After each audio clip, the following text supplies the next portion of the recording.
Hari ini tuan-tuan hari ini tanggal 5 Mei, hari ini Trump telah membuat satu pengumuman yang cukup mengejutkan. Kita semua tahu kan apa yang berlaku 2 hari lepas. Kapal daripada US telah diserang selepas diberikan amaran berulang kali oleh tentera Iran daripada terus memasuki Selat Hormuz. Dan apa yang berlaku adalah baru je semalam US membalas balik dengan menyerang 6 kapal Iran. Bukan kapal pun, bot.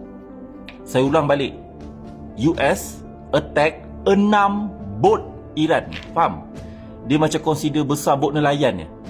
Saya bila dengar berita tu saya gelak gila tuan-tuan. Kan, kau buat serangan balas dengan kau serang bot yang tak memberikan sebarang ancaman pun kepada US. Itu yang kau serang. Itu je pun yang dia boleh buat. Dan baru je kejap tadi Trump cakap apa dia berikan amaran terakhir. Okey, dia versi terakhir Trump ni kena faham sikit. Dia banyak version lah tuan-tuan saya tak pastilah sama ada ini amaran terakhir, yang terakhir daripada yang terakhir, untuk yang terakhir daripada yang paling akhir. Faham lah, aku pun pening. Dia bagi Iran last warning 24 jam ataupun menjelang esok lah. Kalau tidak, dengar, saya tak tipu tuan-tuan. Siapa yang cakap saya gunakan statement yang palsu, dipersila. Tapi telah disahkan oleh CNBC, CNN, Al Jazeera. Ini antara sumber berita yang kita boleh percayai lah. Okey. Dia bagi 24 jam, less than a day, kepada Iran untuk membuka Selat Hormuz sepenuhnya, memberikan kerjasama dan ada few others request lah. Jika tidak, dengar ni tuan-tuan ini bukan statement daripada mulut saya tau, from him.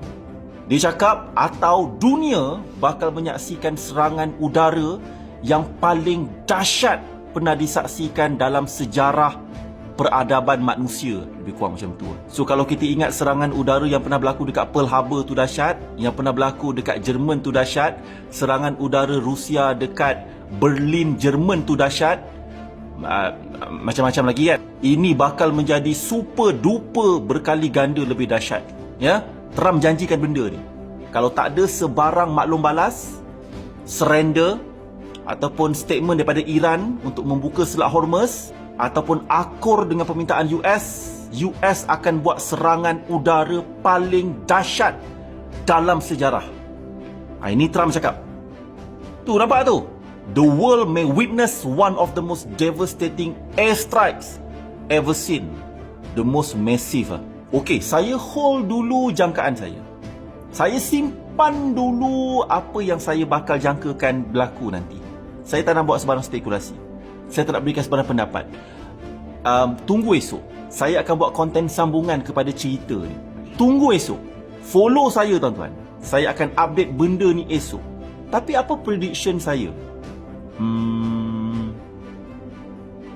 Prediction saya mudah je. B. Saya ulang balik. B. A, B, C. Big B. Big B. Tu je tuan-tuan. Kita nantikan.